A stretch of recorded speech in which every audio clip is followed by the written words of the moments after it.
We're back on the Sports Zone. I am Mike Aglialoro.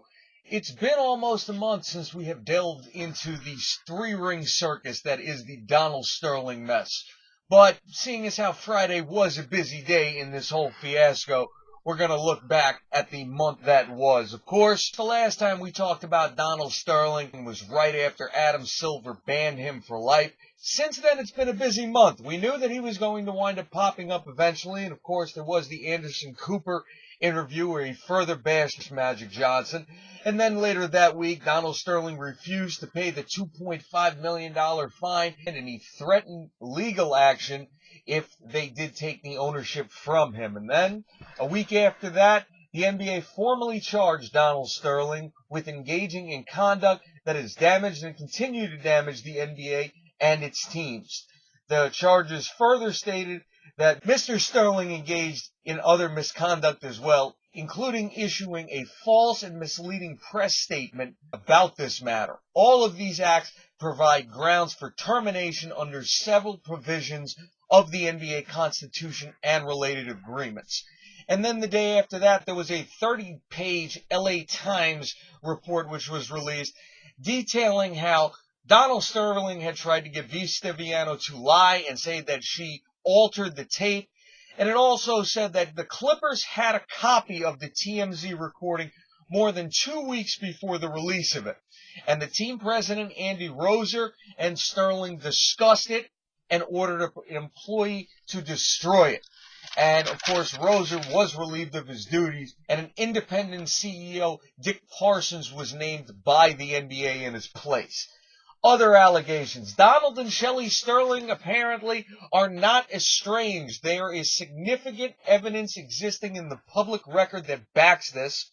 According to this report, they were inextricably intertwined, and apparently 2 days after the comments went public, they were seen in public together.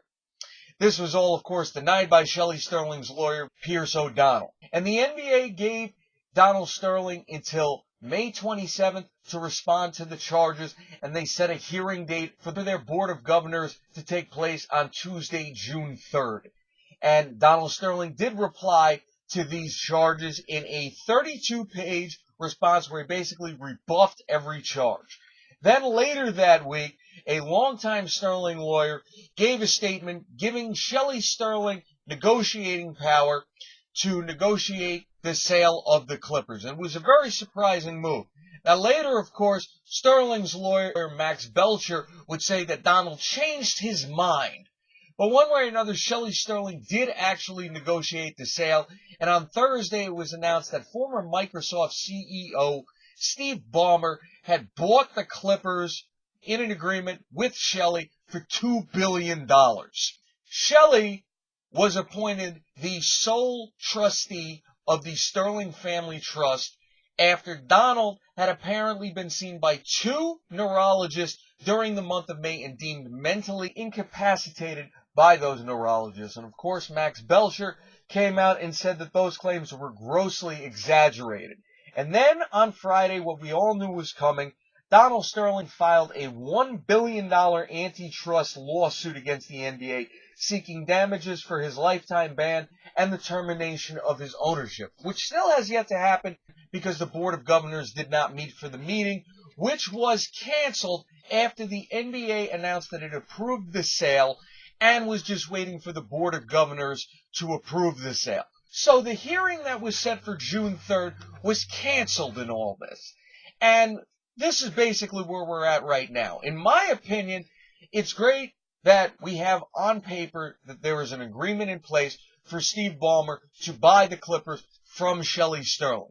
But if we are to believe the LA Times report, if that has credibility in all this, then why are you not going through with that meeting on June 3rd? Maybe I'm the only one, but I personally feel like this could all be a ploy by the Sterlings to prolong this process and keep the ownership as long as they can, maybe until Donald dies, or maybe it's just a power play to keep the Sterlings in power, Shelley, after Donald passes on. We knew earlier in the month it was revealed that he had terminal cancer, and now earlier on Friday it was revealed that he possibly has Alzheimer's, so you know he doesn't have long to go But all throughout May, it has been reported that he is going to fight the Clippers with his last dying breath.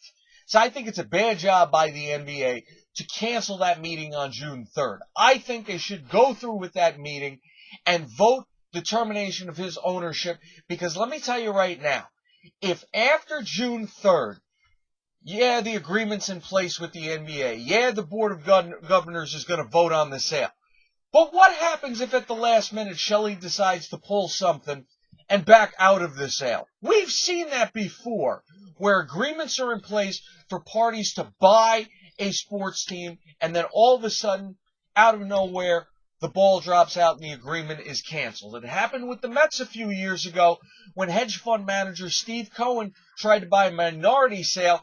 Once he started giving press conferences, the Wilpons pulled that agreement off the table.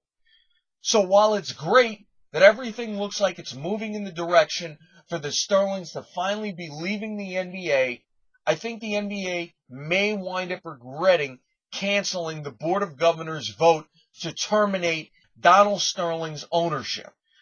If the sale goes through, great. If it doesn't, you guys are going to regret this.